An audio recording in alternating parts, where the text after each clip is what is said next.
Meu parceiro, tá terminando aqui Inglaterra e Irã. Eu vou fazer o vídeo aqui assistindo já os acréscimos, tá 6-1, pode ser 7, né? Pode acontecer o 7º gol enquanto eu gravo. Mas não tem nada que vá mudar o comentário que eu vou fazer sobre o jogo.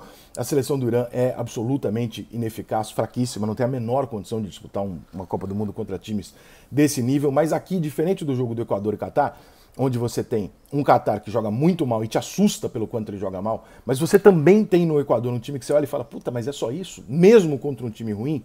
Hoje não. Hoje você tem um time ruim, bem ruim, que é o Irã. Realmente ele é bem ruim, né? Acho que talvez até do nível do Catar, um pouquinho melhor, porque de vez em quando ele joga a Copa, mas ele é bem ruim.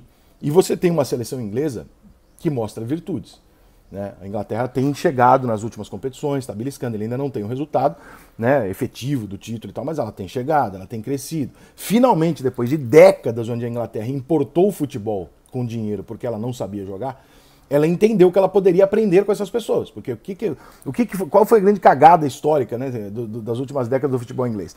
Ela comprava jogador, fazia um campeonato inglês maravilhoso, só que na hora que os ingleses se juntavam para jogar bola pela seleção, o jogo era uma merda. Porque parecia que os ingleses não mudavam o jeito dele jogar.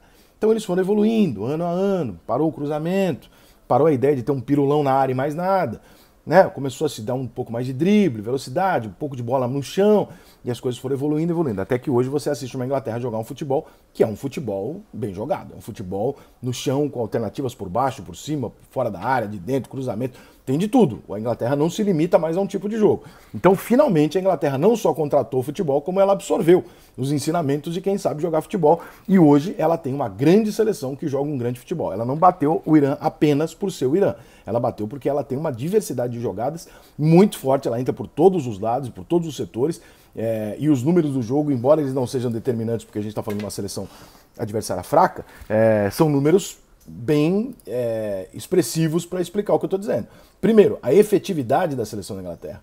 Você imagina que um jogo onde tem a posse de bola de 80-20 para a Inglaterra, você fala, pô, então a Inglaterra chutou 32 bolas do gol? Não, ela chutou 13. Quantas bolas ela chutou no gol? 7. E entraram 6.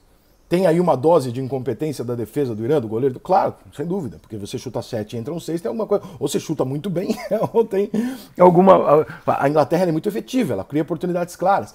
Ela fica com a bola, ela tem o domínio do jogo, ela troca passes, ela faz mais faltas do que o Irã, que é muito curioso, né? Um jogo onde você tem um time com 80% de posse de bola, normalmente o adversário faz 15, 20, 25 faltas. O Irã fez 6. A Inglaterra fez 12. Ou seja, nem tomar a bola da Inglaterra e nem fazer a falta na Inglaterra, eles conseguiram, tamanha era a troca de passes do time inglês para que a bola não ficasse com ninguém. Então, a jogada da Inglaterra não é individual e no futebol coletivo como o de hoje, vide a Alemanha em 2014, funciona. Tá? O futebol coletivo hoje é mais importante do que o individual e a Inglaterra tem um futebol coletivo. Não há ali um protagonista em que a bola vai nele o tempo inteiro e ele tenta resolver fazendo as jogadas dele.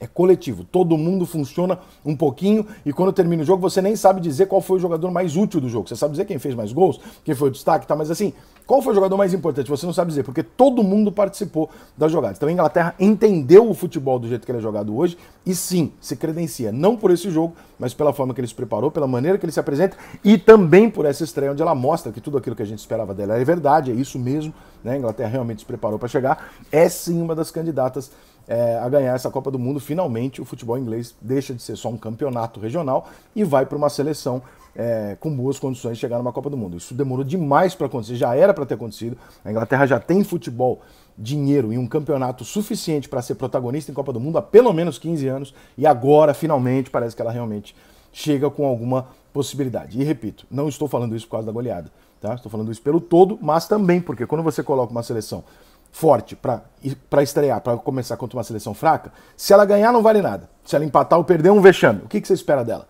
Que ela ganhe com muita qualidade e tranquilidade. Foi exatamente o que a Inglaterra fez. Então, a Inglaterra cumpriu com as expectativas de quem a coloca na lista dos favoritos. Eu fiquei bem impressionado com o que eu vi, não porque é genial, mas assim, era isso que eu esperava. Eu esperava uma Inglaterra forte, mas eu esperava um Irã, pelo menos, que conseguisse dar uma segurada no jogo da Inglaterra, estacionasse o ônibus ali atrás e tomasse um gol, 2 e tal. Não, o Irã não tem a menor condição. Imagina o que seria um Irã e Catar.